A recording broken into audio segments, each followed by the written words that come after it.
Ladies and gentlemen, children of the interwebs out there, Sebastion, Envi, strong style cinephile, and let's talk some friendly neighborhood Spiderman, because there's a TikToker that I follow, and he opens his videos by saying, well, isn't if it isn't the consequences of our own actions. Forget his name, but he sounds like Ryan Reynolds when he talks. Funny guy. But that's what this episode of Spider-Man is about, so let's geek about it for a scant few minutes, because this episode opens up with Pearl being upset. She doesn't know what's going on with Lonnie. Lonnie is still hanging around with the 110, still doing the gang thing, in his mind, to keep the people he cares about safe. It's interesting how, in this, we have kind of dueling sort of stories, or motivations of, or not dueling, but sort of parallel motivations. Like, Peter is doing what he feels he needs to keep people safe. He's keeping Nico in the dark, keeping May in the dark about who he is as Spider-Man, to protect them, to do what he feels is necessary to keep them safe. Lonnie is doing the same thing. He's doing what is necessary, keeping his family in the dark, keeping Pearl in the dark, and doing what he has to do in his mind to keep the people he cares about safe. So they're both doing what they feel they must do to protect the ones that they love. Noble aspirations, noble goals, just are going to have starkly different results at the end of the day. Of course, like I said, Pearl is kind of wondering what she did to kind of run Lonnie off, perhaps. Peter says, "Hey, you're awesome, you're great." I don't want a Pearl Peter thing. Can we not do a love triangle type thing? I guess it's not going to be because of what happens in this episode, but I just don't even want the air or the appearance of that. Can't we do a whole bunch of other stories without having this we gotta be fighting over a chick sort of story, or fighting over a dude, or just a significant other? Yeah, I just don't want that. Am I old man yelling at the clouds over this? I don't want that. But Peter's still Peter, so he tries to stick up for Lonnie and everything. And next thing you know, Pearl gets a text from Dre, the little fucker that started all this shit, basically dropping a dime on Lonnie and what he's been doing, and more importantly, where he's at. So Pearl rolls up in the 110's place and gets in Lonnie's face, wants him to get out of there, doesn't understand why he's there, wants him to talk to her, tell her what's going on.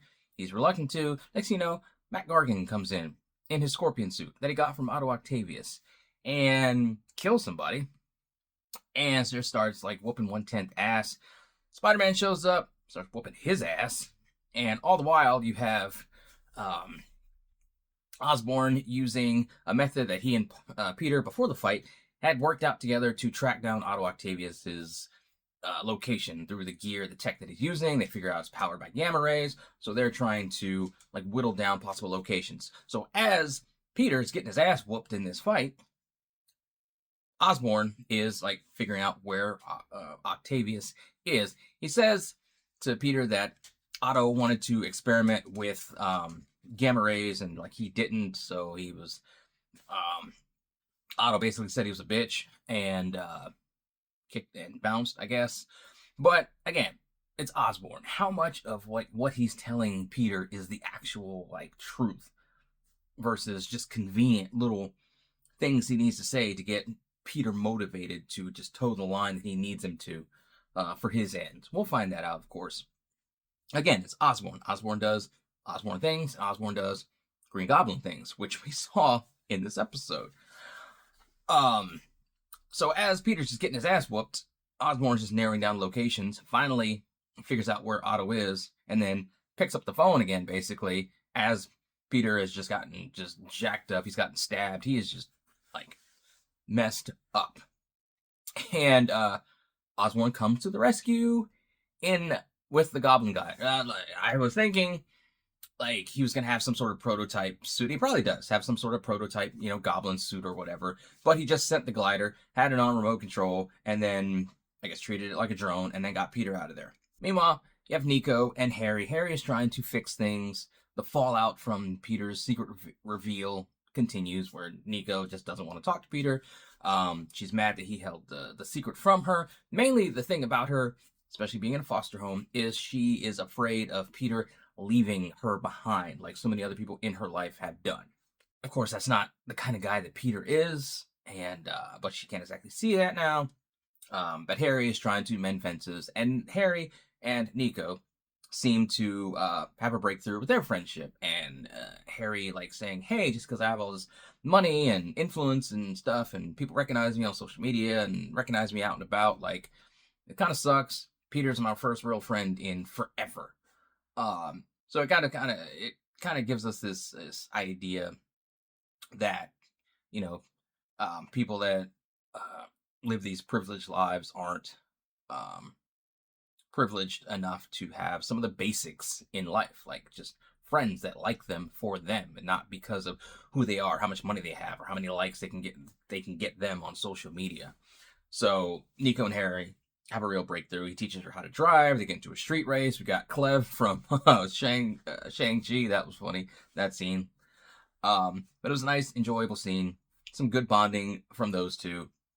And they seem to be cool going forth. Whether or not Nico's gonna like circle back around to Peter remains to be seen.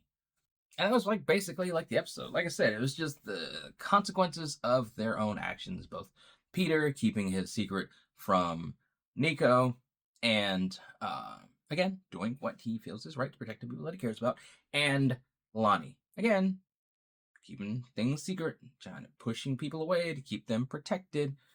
Um, Remains to be seen how things play out.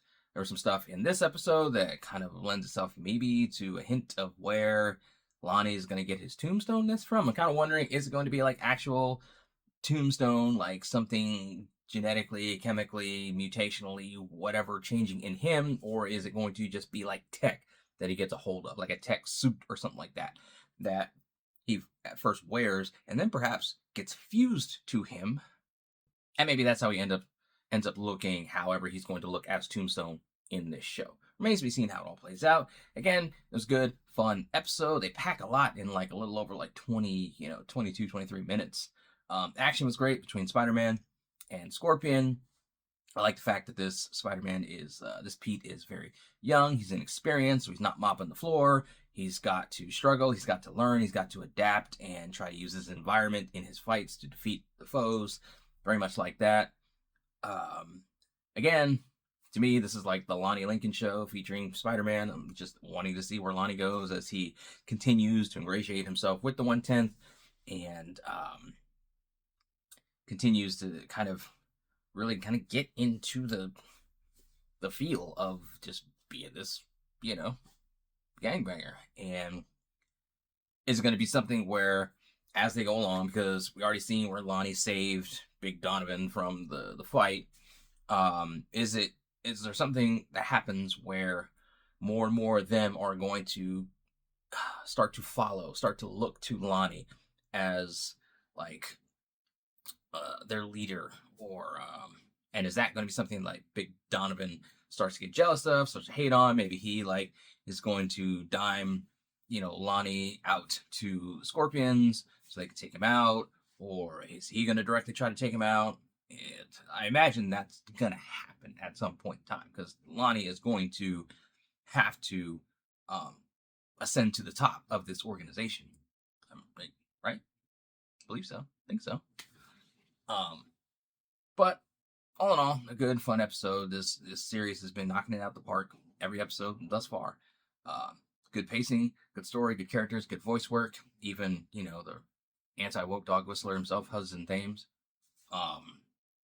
Which again, there's like a lot of black and brown people at the forefront of this show. So the dude must be somewhere punching air every time he sees an episode of it, actually put together, and sees what he's a part of. I'm sure he's like, Drake after the Super Bowl, just punching air. But it is what it is. Got another episode to go in this batch, and I've seen it already. I'm gonna watch it again, then talk about it. And then later on tonight, got a 10:30 ticket to Captain America: Brave New World. I'm excited to see it. Kind of have my nervousness about it, seeing some of the mixed reaction to it online. Although I try not to read too much into reviews, I like to, because I don't want them to have any sort of influence over me as I go to the movies. But again, I'm very kind of staunch in what I like, what I don't like, as far as my movies and stuff, and how what I don't like and what I like about Marvel movies. So ideally, it's just a good way to spend a couple hours at the movies. Remains to be seen. We'll all find out together. I'll talk about it later when I get back. Anyway, those are my thoughts on it, scattered as they often are. What do you guys out there think? Let me know in the comments below. Follow me on social media. Talk to me there. Talk to me here. And of course, fuck Nazis. And let us geek.